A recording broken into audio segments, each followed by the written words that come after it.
Welcome to the Band Director Bootcamp podcast, the go-to place for busy band directors who want practical to build programs while maintaining balance in their lives. This podcast is brought to you by the Empowered Music Educator Academy, where we help directors like you find efficiency, sustainability, and impact in your teaching and leadership. And speaking of impact, our platinum sponsor, Kennelly Keys Music, has been serving musicians with a commitment to quality, reliability, and exceptional service. Whether you need top-tier instruments, expert repairs, or trusted advice, they've got you covered. Now, let's dive in and set the tempo for success.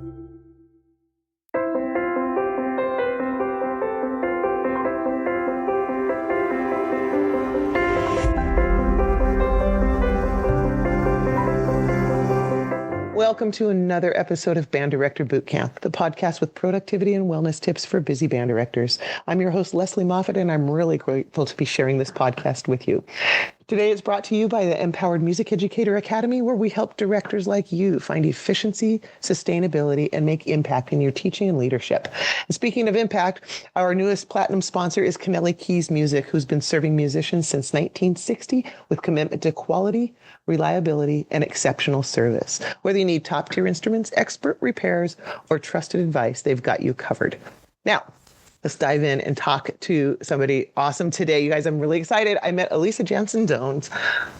Boy, it was back right before the pandemic, wasn't it? Back in the olden days before the things happened. And we connected a lot during the pandemic because we were both in similar situations. And I've watched her do all kinds of professional development and grow in her career and just take off like crazy. And I'm thrilled to have her here today to bring a ton of information, focusing primarily on productivity and wellness. Isn't that a great match for this podcast? She's right on it. She's a music educator who's been around for quite a while doing this and has dedicated her career to supporting music teachers and music educators and being a wellness advocate. She's done things like the initiatives through the Music Teachers Guild, which she's going to talk to us about, and emphasizes the importance of personal wellness in education, something near and dear to my heart. So today, we're going to delve into some effective personal wellness strategies that she's got that are tailored for educators to help you thrive personally and professionally. We're going to give you some resources at the end so you can just sit back and listen and go, oh my God, that sounds amazing. And then you know the drill. We're going to have the show note link so you can check it all out when you've got time.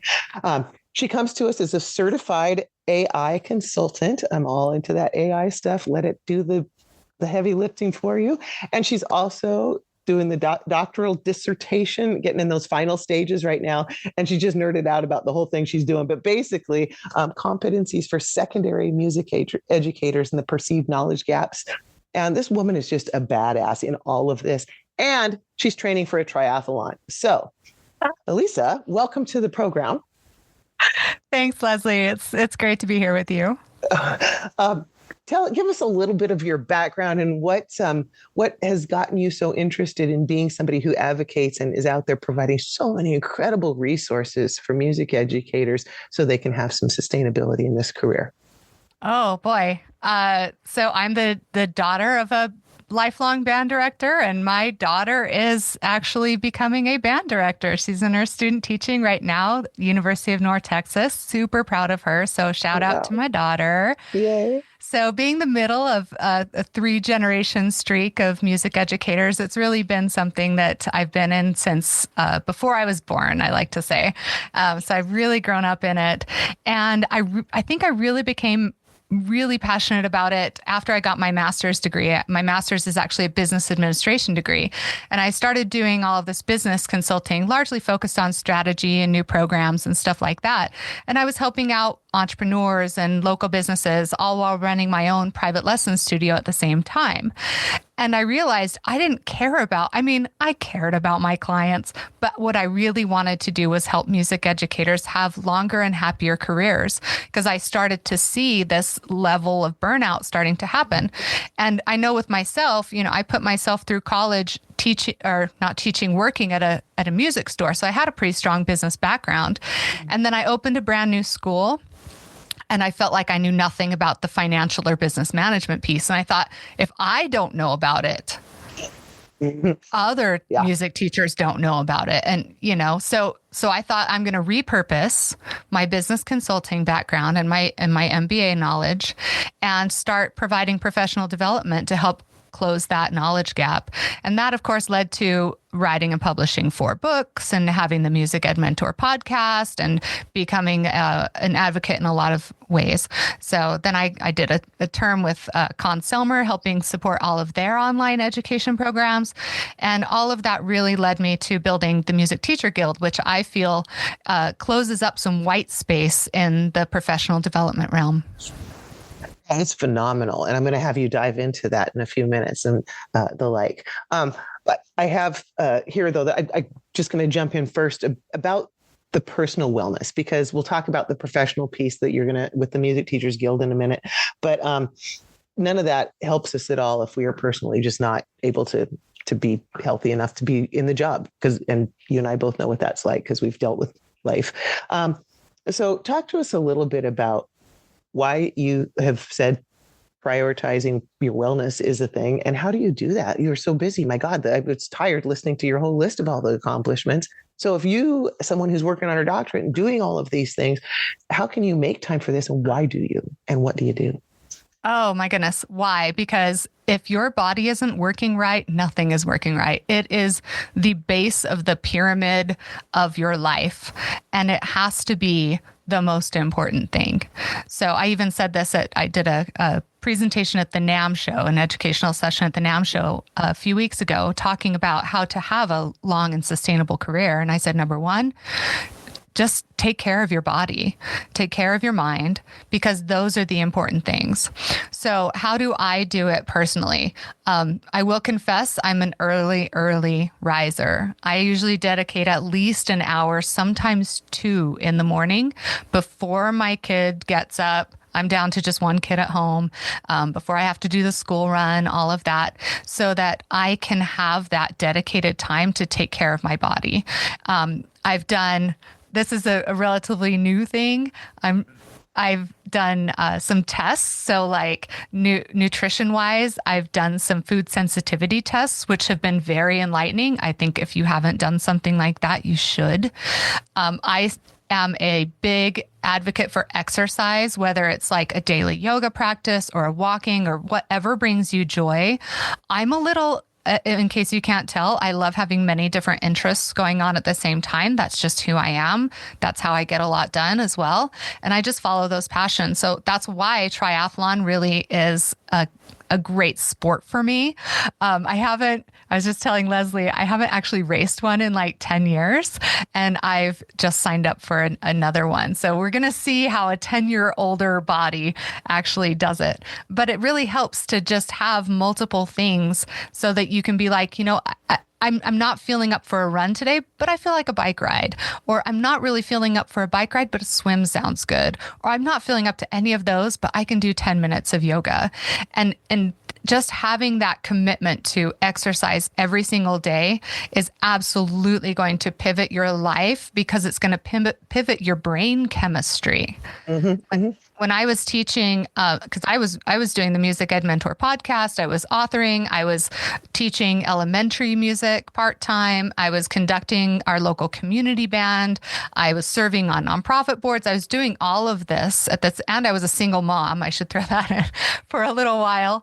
And the days when I rode my bike to and from school were my best teaching days. Yeah, because you start with that. You get the juices flowing, if you will. Absolutely. So I think having that daily habit of exercise, I think knowing your own body chemistry and what you actually need to be your best version of wellness, and just like ignoring all the nutritional hype that everybody else gives and go, I need what is best for my specific body. Mm-hmm. And then the last thing I want to say about wellness is sleep. We neglect our sleep. We stay up too late, or we don't get quality sleep. And I find that on the nights when I just take 10 minutes before going to bed to do 2 things, I plan the day, the next day, the night before, so that I don't have it running in my head, all the things that I have to get done the next day. I've already done it. It's already planned. I know when my appointments are. I know what my key objectives are for the day. And that kind of relieves the psyche. And the other thing I do is a gratitude practice right before bed, because it not only is a great way to help you stack successes that you've had throughout the day and generate that positivity, but it just makes you feel relaxed and good and happy. So those are kind of my key wellness tips. Oh, that sounds super familiar. And you're right. And the whole, I love that you addressed, the nutrition hype and all of those things. We are all different. Our bodies are made different, just like instruments are made different. You don't put a trumpet mute inside of a flute, right? We're all different. We have to identify what our bodies need. You and I probably have different food sensitivities, right? As soon as I went through all those things and figured those things out, it became so much easier to be healthy because I wasn't unintentionally sabotaging myself because I knew, but I had to get help with that. And then I hear people, you ever hear this? I just don't have time to exercise. But let me tell you, if you don't make time, you're going to have lots of time on your hand because you won't be able to do anything else. And I've learned that the hard way. But you 100%. And I have also learned that we can leverage AI to make time.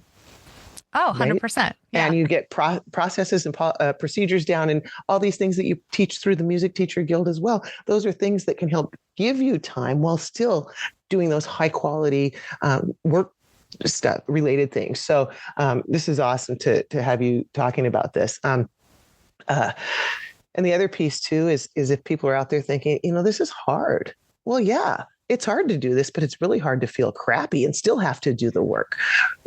You pick your hard. Yeah. Chromatic scales are hard, but you learn the chromatic scales and pretty soon playing the other stuff's a lot easier. So there's a lot of similarities, I think, between music and music prep and our own, how we work too. That's my philosophy for the day.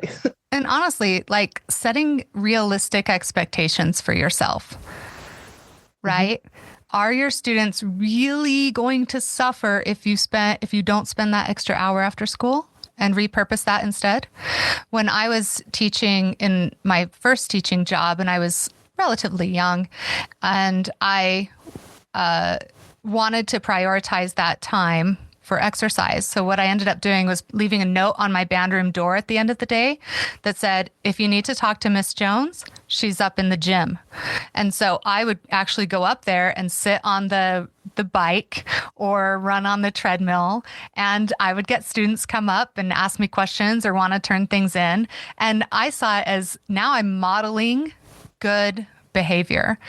And then the other thing I want to point out is with the study that I just completed for my dissertation, one of the core competencies that we found through the study is this idea of personal wellness and self-efficacy, setting boundaries, and the key word here is energy management.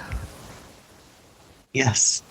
It was in my 50s before I figured that out. It took a long time. So I'm glad we talk about it now. I didn't hear people talk about this. I mean, when I was in school, we didn't discuss this. It was not about anything except serving your students and your communities and everything.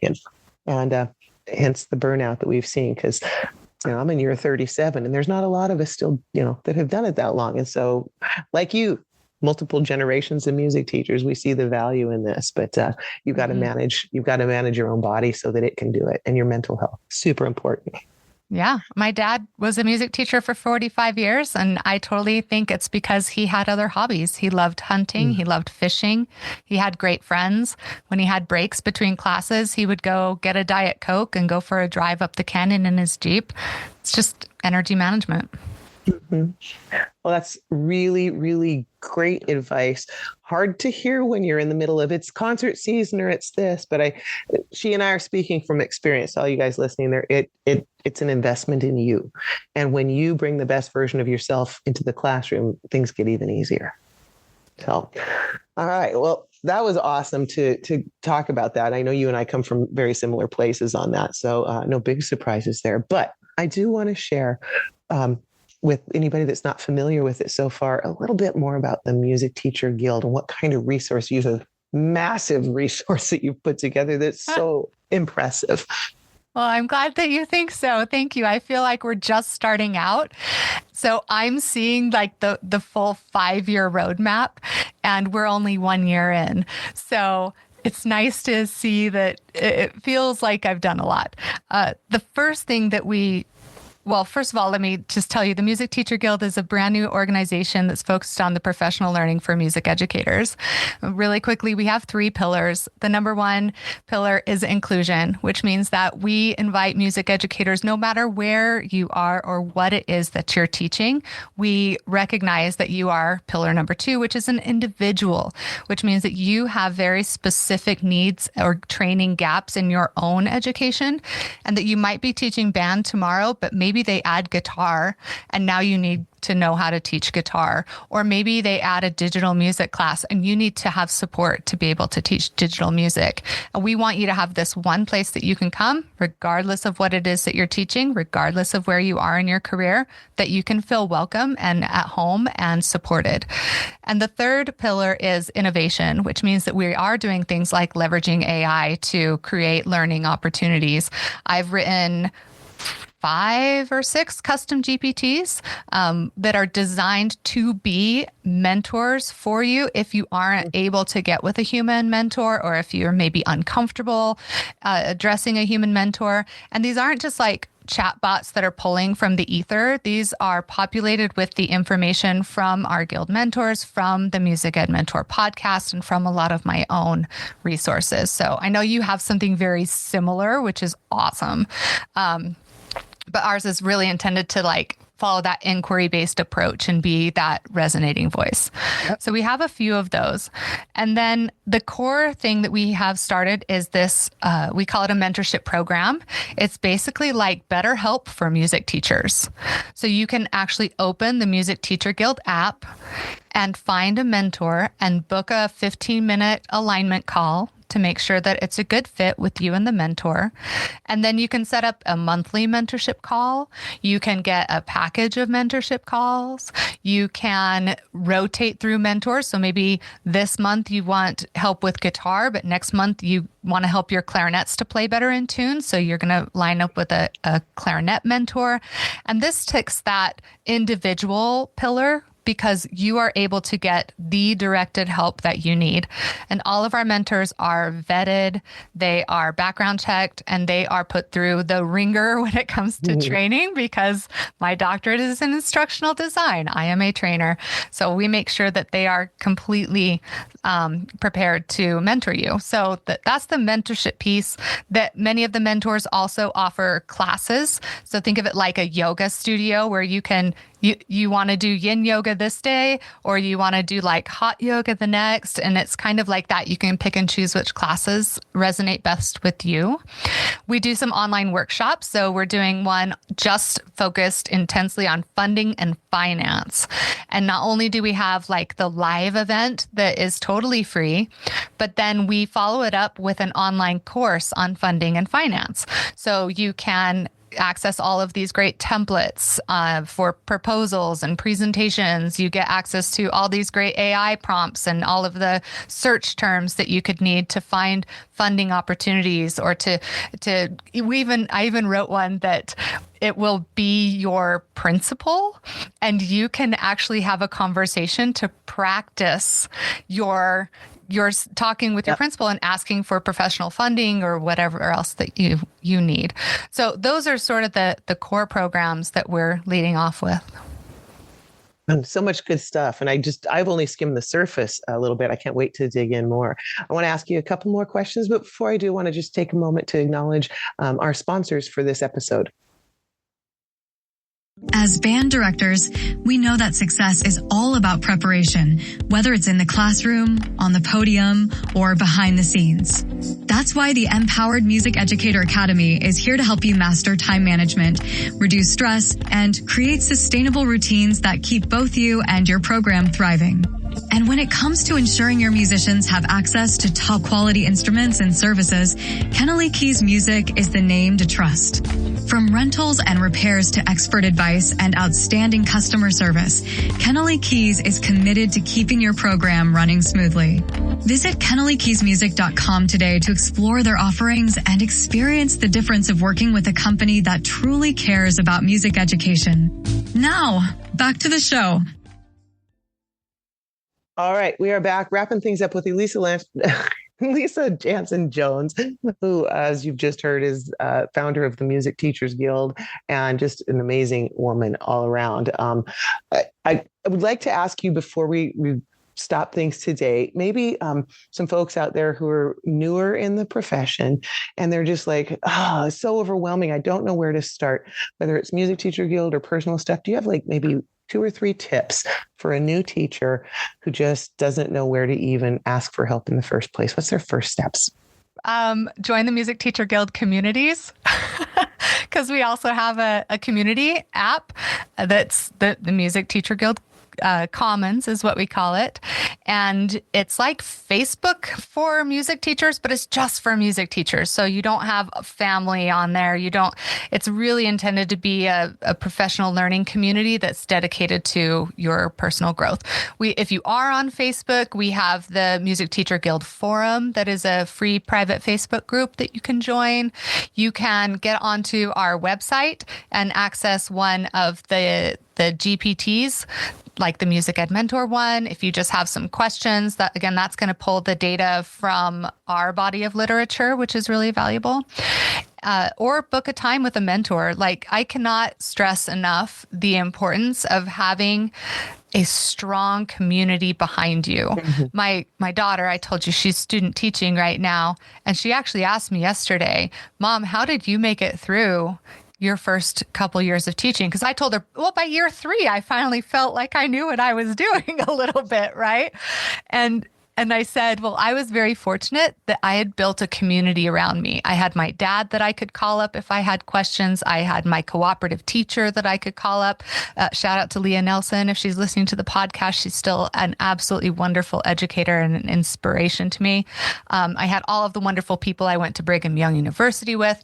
So I told her, build a network. That's key. And then from my dissertation, the things that I would say you should work on is having something to work on. So constantly be learning to help close your own knowledge gaps, whether you learn it from an online course, whether you take a continuing education course at a university. If you're not comfortable in oboe and you have new oboe players, like, bridge that knowledge gap and learn oboe yourself. So I'm a passionate lifelong learner, obviously, which is why I'm still getting certifications after having 2 terminal degrees, because not only is it really great fun to learn, but that's how you can support yourself. So take care of your body. Number 1, have a great network around you that you can turn to for support. Know what it is that you need to learn to be able to support yourself. And I will say, Lesley, the last thing is just to have a strong mindset practice and understand that the things that you say to yourself, the way that you perceive the world, is how your world gets perceived. And I know that sounds like kind of meta, but truly, if you can change your thoughts about a person, about a situation, about anything in your job or your life, it is absolutely going to change what you experience. And do I have a minute to just share one illustrative story? Yep. So when I took my, this is really personal, so if you're still listening, thanks. But when I was teaching elementary school, I was trained secondary instrumental. I was a band teacher. I was, conducting our community band, but I just needed a job to get through my divorce. Okay. And I ended up getting the only job in the small town where I live was a part-time elementary teaching job at a private Catholic school. Okay. So lots of red flags there for me, but it was an amazing opportunity. They hired me. It was great. But I was dripping with resentment those first couple of years. I wanted my own business to take off. I wanted to make enough money that I could quit this part-time teaching job. And I couldn't understand why the students wouldn't sit and be quiet, even though I had children of my own that were the same age. And then one day I was in one of the first grade teachers' classroom, and she had this little sign on her desk. And it said, "Every student in my classroom is somebody's entire world." And just like that, my mindset shifted. And now I saw each of those individual children as these precious little worlds that somebody else is absolutely devoted to. And it completely shifted the way that I saw that job. It completely shifted my energy around it. It made me joyful when I came to work. I ended up loving those kids to the point where now when they're graduating the same years as my own kids, I'm cheering just as loud for them. Oh, that's awesome. So practice your mindset, friends. Yes, that is huge. My book is all about a mindful approach to meals, movement, and music, right? Diet and exercise. We just talked about it and being mindful. So here we are, Elisa and I are trying to, share some of the same messages out there with the same intent. And so we've all sat through PD that's not helpful. If you're tired of that, we both have options. She's got the Music Teacher Guild with that stuff. I've got different things. We encourage you to reach out. We're going to put all kinds of links of Elisa's in our show notes so you can check out all of the things that she's got to offer, because she's doing amazing work. And with this doctorate coming up, she's a change maker out there. Elisa, thanks for taking the time with us today. Thanks, Lesley. Totally a joyful moment. Thanks. That's a wrap on today's episode of Band Director Boot Camp. Remember that success in music education is not just about what happens on the podium. It's about taking care of yourself and setting up systems that work for you. The Empowered Music Educator Academy is here to help you do just that. So be sure to check out our resources at empowerededucator.com. And of course, a huge shout out and thank you to Kennelly Keys Music, our platinum sponsor, for their unwavering support of music educators like you. Whether you need instruments, accessories, or expert advice, their team's ready to help. Thanks to all you listeners for listening and keep making a difference in kids' lives through the magic of music education. Talk to you next time. That's a wrap on this episode of the Band Director Boot Camp podcast. Remember, success in music education isn't just about what happens on the podium. It's about taking care of yourself and setting up systems that work for you. The Empowered Music Educator Academy is here to help you do just that. So be sure to check out our resources at empowerededucator.com. And of course, a huge thank you to Kennelly Keys Music, our platinum sponsor, for their unwavering support of music educators like you. Whether you need instruments, accessories, or expert advice, their team is ready to help. Thanks for listening and keep making music happen.